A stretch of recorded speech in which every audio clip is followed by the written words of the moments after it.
So let's now look at, we mentioned the desires of the heart, the 7 desires of the heart. I drew a little chart here. Now, the reason why I limited the desires of the heart to 7 is because I wanted to draw a relationship between the 7 desires of the heart to another 7 which we're familiar to, which is the 7 capital sins. Okay, so the first desire of the heart which we had was to be understood. And that speaks to the opposite. If we're not understood, then the capital sin which comes out is wrath. But this is to show here a holy desire which was written into us, right? And what does the devil do? Is by not pursuing the source of the desire, but seeking outside of God, it will lead us ultimately towards the deadly sin, wrath. Now, wrath is that sense of, it's more than anger. It's a desire to do harm to the very one that causes me pain. And think of this, when you're not understood, what happens to us? We start feeling frustration. And that frustration can turn into this, I will make you pay. I hope you burn in hell. You will never know how much pain you caused in my life.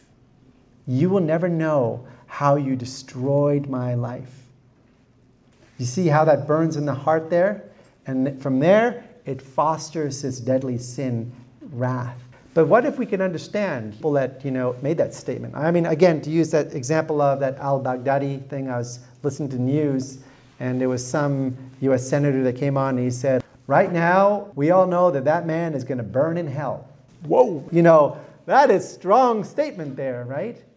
But it's coming from perhaps maybe a feeling, definitely a desire of the heart of how many people's lives, you beheaded people, the multiple times they raped that poor Christian woman that was, going there to help people, that feeling like you did not understand all the good that we were trying to do to love, and you deserve. So wrath. But we want to understand the relationship between the desires of the heart and how it leads to the opposite leads to the capital sin. So you want to see the relationship. The second one we said was the desire to be affirmed. The opposite one of that is sloth. Now you may say oh, that doesn't make sense. Why would affirmed be to sloth? Sloth is not laziness. So that's good for those of you coming to confession I was slothful.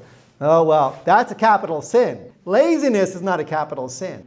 Sloth is the sorrow for the all things spiritual. It is the omission of that which gives me life in the spirit. Now, we see this desire to be affirmed, desire to the good I was trying to do. You know what? That priest yelled at me in the confession, and that's why I left the church. We see reactions that come very strong, I wasn't affirmed, and so now I've been praying and asking God to answer, and it doesn't work, so you know what? I stopped going to Mass. I was trying to do something great in my Bible study, and they didn't appreciate me, so I just dropped the team. You see how it can work towards this? Sloth. Sloth is a capital sin because God is giving me life. And I am not taking that life. And that life comes from our prayer, it comes from our sacraments, it comes from our communion in the Holy Church, it comes from those that are around me that are praying for me. I don't want it. I walk away. And that's sloth. Right? Someone can be extremely busy and slothful. It doesn't mean that you're not active. Somebody can say, you know what, I joined this crusade to, go save the Amazon fires like this, and I'm doing all these other things, but I'm not going to Mass. I'm not praying. I've substituted God for something else. Because in other words, what I'm really doing is I'm spiting God. That's what sloth does. I'm spiting him. Now the third one, to be blessed for who I am. Now, I'm just giving you this, we're going to go through the 7 years so we can help and see triggers and coping mechanisms. So, Blessed, the opposite, or if we say the capital sin, where the wound is moving towards, is envy. Why? Because blessed is to know that I have been endowed with a gift which is like a fingerprint. It's unique. God only made one of me. And after that, he broke the mold. And God created me to share in his mission that the world might know the Father and that the world might be loved as the Father loves me. So I am now endowed with this gift. But what happens if I reject the fact that I am a gift? Then all of a sudden, I look at, I want someone else's gift. I don't want me. I'm a mistake. Like, which one of you, as a mother, would say, like one of your children said, like, you know what? I'm terrible. I bet you would be much happier without me. You would say, you'd be aghast. Say no. But I'm not like this other daughter or like this other son. You would be better off. Like, no, you can't say that. That'd be the most dramatic thing for a parent to say. And this is what envy is. Envy is disdain for my blessing. I don't want it. Lord, you should have given me some other blessing. It's basically saying, God, you made a mistake. So they're capital sins because they kill the life of God in our soul. And if we're unaware of our holy longings, that's how we move towards these. We suddenly move to these capital sins. Then we have the one which is to be safe and provided for. And this one is gluttony. Now, gluttony is not greed. So just have that same thing with sloth, like, I was gluttonous. Well, greed is one thing. Greed is like, you know what? I had 2, donut. I took away from my siblings. I ate their donut. Right? Okay, that's greedy, right? There's nothing wrong with having 2 donuts, but if there's 2 of your siblings and you ate both of them, then you were greedy. That's greed. That's different. Gluttony is speaking about doing harm to the holiness of who you are, harm to the person. So, for example, if somebody is diabetic and they insist on not following their diet or taking their medication, right? They're doing now harm to their body, even though they don't eat donuts, right? Now, how does this work with regards to be safe? Because there's many types of gluttony. We can be emotional gluttons, and we can psychologically be gluttons as well through manipulation, where I'm trying to, in order to feel safe, I need to control everything around me.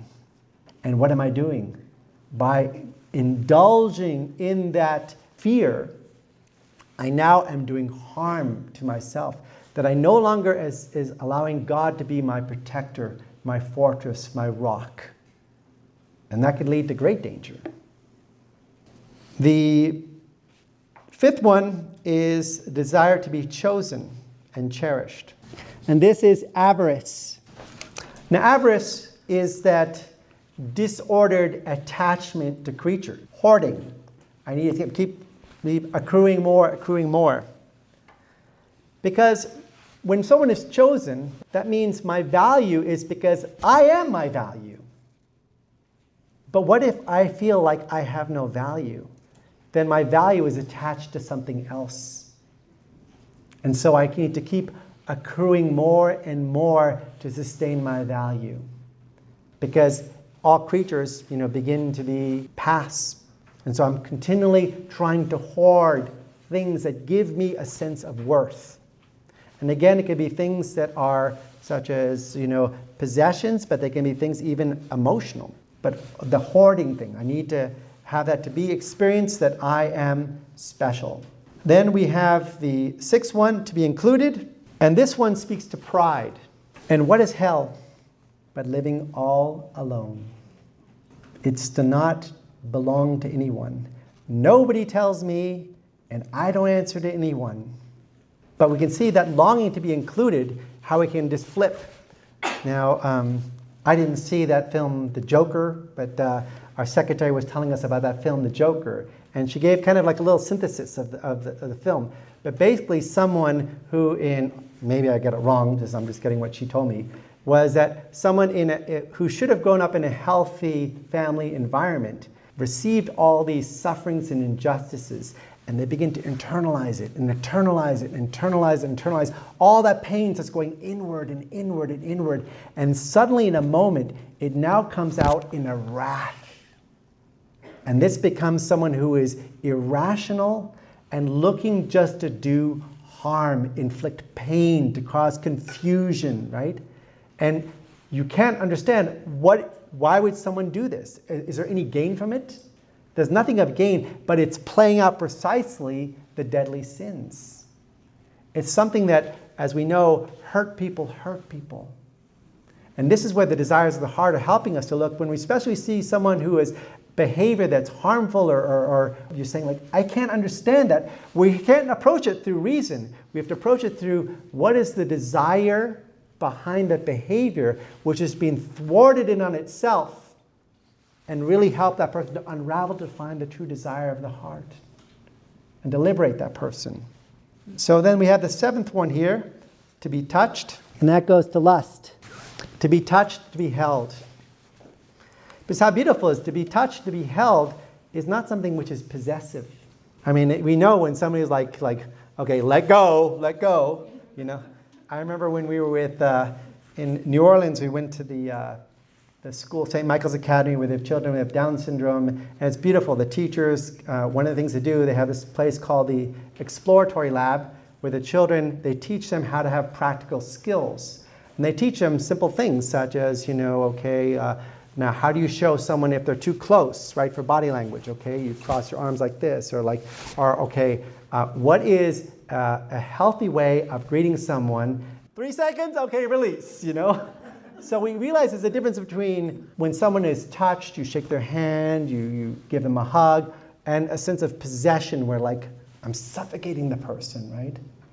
And this is where lust is coming in here, that trying to possess the person, take away their own individuality. Okay, so now that we can look at these desires of the heart, capital virtues, so it's saying like the opposite. We see a relationship between the 7 holy longings of the heart and the 7 deadly paths in which unfulfilled desires can lead us to.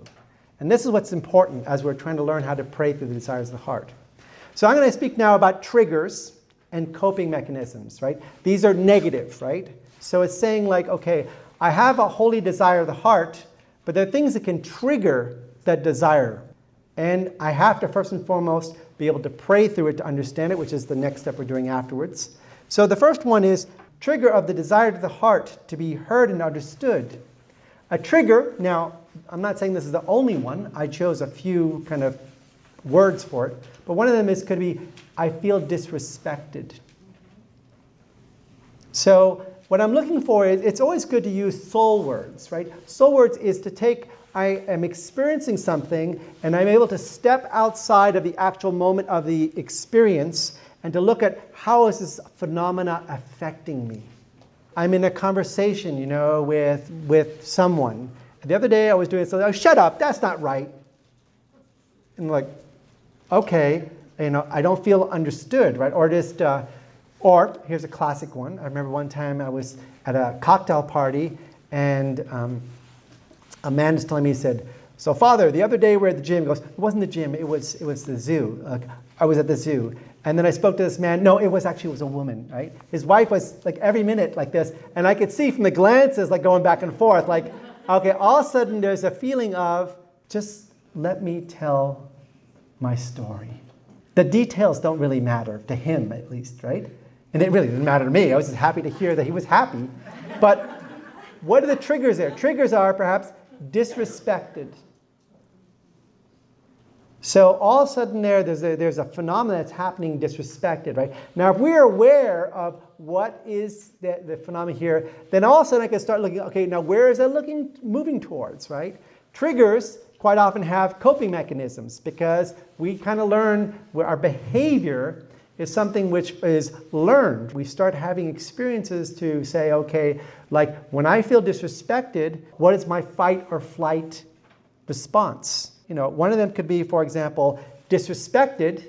My coping mechanism is either blame or shame.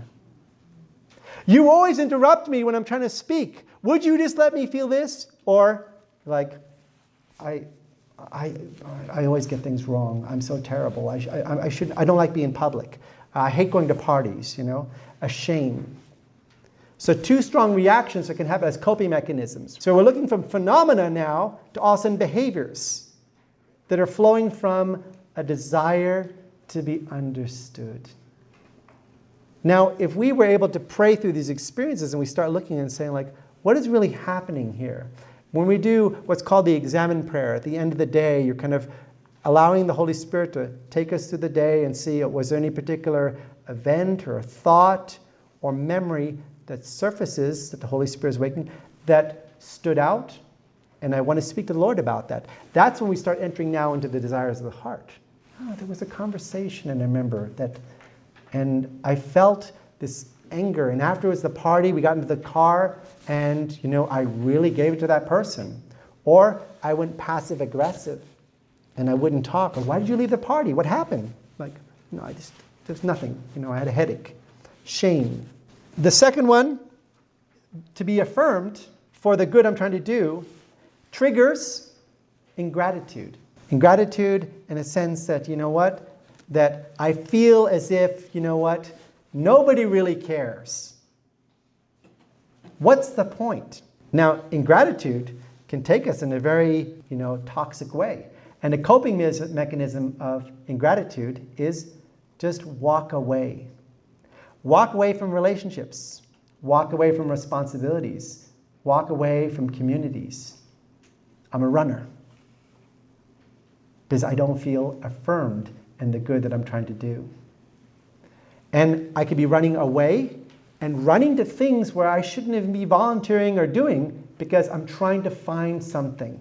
But when I'm aware of the phenomena, what's playing out, why do I see these cyclical patterns? So we often do the same thing over and over and over again. And we're saying like, when I look at my confession, it's just kind of like the circumstances changes, Or what's wrong with people? Wait a minute, but this person's going to be a better one. And they get into the same problem again.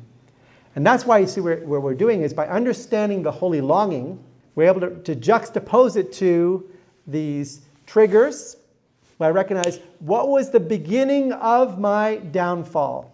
And then what was my coping mechanism is I look at the behavior that followed. So this is something that's much more, it's different than just doing like an examination of conscience when you're looking at, it's actually looking at the reasons behind the why and beginning with the validation of something very good and holy in me. Not that I'm a terrible person. I am a holy person and I'm seeking actually something good. In fact, every sin is actually something good which is bent and turned awry. It's seeking a good, but not reaching the fullness of it. And so when we begin to elucidate what was it really that my heart was desiring, I begin to see the redeeming value of my heart, and then I begin to see a God who is awakening in me the gift that he is trying to give me and moving me towards him. So this, we said the desire to be affirmed for the good that I'm trying to do, the trigger, a feeling of ingratitude. You know what? People don't appreciate me. I'm out of here. And how often can we feel like sort of like rebuffed and say, okay, that's it. They don't want my help. I'm not going to be here. They can do it on your own. It's too hard to get along with here. I'm out of here, right? Instead of saying like, okay, what am I understanding here? Is it really about the circumstances? Or was it always about me? Now, in Scripture, Jeremiah says, out of the wickedness of the heart comes all that is vile. Out of the wickedness of the heart. People do not cause our behavior. It's what's in our heart. It was already there. If you see a pond and it's crystal clear, and you say, oh, it's such a beautiful pond, and then you jump into it, and you're like, what'd you do? You messed up my whole pond. You brought all this dirt in it. No, actually, the dirt was already there. It was settled in the bottom of the pond, right? All you did was once you got in there, you saw it was already there. It was always there. And so every wicked thought, every wicked action, every wicked word is already in our heart. somebody who it is not their nature, to say vindictive things when they're driving, even if, a car cuts them off, they'll say, oh, I'm going to pray Hail Mary, right? But if somebody has it in their heart, they say, like, you know what, that person's coming, and then all of a sudden, like,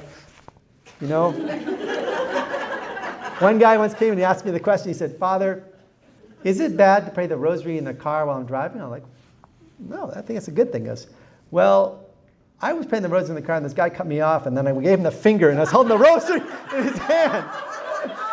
Like that. So I said, well, at least Mary was there with you to reconcile after the hand came down, finish the beads, But where did that desire come from, right? Like, why do we have road rage? This is not. Was it the car, or was it already in your heart you had consented to that? And so it goes back to these desires here. So the walk away was the coping mechanism, which we saw for the one for affirmed. The desire to be blessed for who I am. The trigger for that one is feeling useless. I'm not worth anything. The world would be better without me. And so we see the power of that feeling useless there. And what's the coping mechanism? Well, the coping mechanism is that I attach my value to idols. This is what makes me seen as having value. If I don't have this, I can't. Think about that sometimes even a child, like, when they're younger, like, I need this. Why? Because everybody else has it. Because why do you need? But you yourself are the gift. Not anything about you, not what you wear or what you achieve, but you are the gift. But that attaching to idols. So that's the coping mechanism which we have. And remember we said the envy, right? Coveting others. And then the one for to be safe and provided for. Trigger. When you don't feel safe, the trigger is fear. Fear comes in. And this is why, again, when we're able to step back from what we're experiencing and say, let me look at the phenomena. What is the soul word? Is it disrespect? Is it ingratitude? Is it feeling useless? Is it fear? In this case of fear, what is the coping mechanism? To control, manipulate. And we can manipulate and control. Either you can do it physically, try and seize control of something, or emotionally manipulate. And we can be very subtle in it. And that's why it's good for us to recognize, like, how is influence? Was it really all about that you didn't feel safe and that's why you were going there? It helps us almost in a healing way of recognizing what was behind my actions. I was trying to heal myself. All these things are trying to heal myself with wrong coping mechanisms. But I was trying to heal myself. So even that's important to recognize in that. And then the to be chosen and to be cherished. Okay? The trigger we have here is feeling forgotten. And so we all get in the car, we took off, And that feeling that all of us can feel is like, how could you have done that? Like, I was forgotten, right? Doesn't that touch the fact that, like, I don't feel as if I was chosen, But it can happen in our lives there that, feeling forgotten means, I got passed over on the promotion. My kids, I'm walking with my kids to school and they say, who's that? And like, oh, that's nobody, right? Or, I'm at my child's game, I'm like, hey, honey, and they're like, like that, So those are things. Okay, feelings, triggers of forgotten. Coping mechanism, binge. To binge, right? All of a sudden, the binge can be anything. It could be a binge on Netflix, binge on ice cream, binge on, I need the affection of someone else, but I'm binging, right? I'm trying to grasp and to compensate for saying, like, you know what? I need to get back that feeling of being one who is chosen. You lost that love and feeling. Now it's gone, okay? Didn't realize this talk came with music as well. Then the sixth one is the desire to be included. The triggers. Triggers is abandoned. There's a little bit difference between forgotten and abandoned. Forgotten means, like, not that we intentionally dropped you, just like you got overlooked. But to be abandoned means, like, you really threw me under the bus. That's different than being forgotten, abandoned, to be stabbed in the back, in a sense, right? So that trigger of feeling abandoned. What happens, when we, all of us were applying for this one position and we all worked hard and at the end of the day, everyone got into the college except for me. And they're all celebrating. And now I feel abandoned. Where everyone, they went to this retreat and they all got so many graces. And I'm like, oh, it's so good. And I got into the car and I said, I got totally, the short end of the stick in the retreat there. Maybe the room wasn't right, or, maybe, I wasn't there, but I didn't get those graces. I feel as if God abandoned me. And the coping mechanism is justification, right? We justify our actions. I can do this because I deserve it. And I seize what was not there. Isn't that the case of what happened to Adam and Eve? God doesn't want you to eat this fruit because then you'll be like him. Oh, God's abandoned us. Let me seize it, right? I can justify because, you know what? Why did he create me if he wouldn't want me to be with him? So, after all, it is pleasing to the eye and appealing to the touch, Just take it. And then the last one, the desire to be touched and held, the trigger is rejection.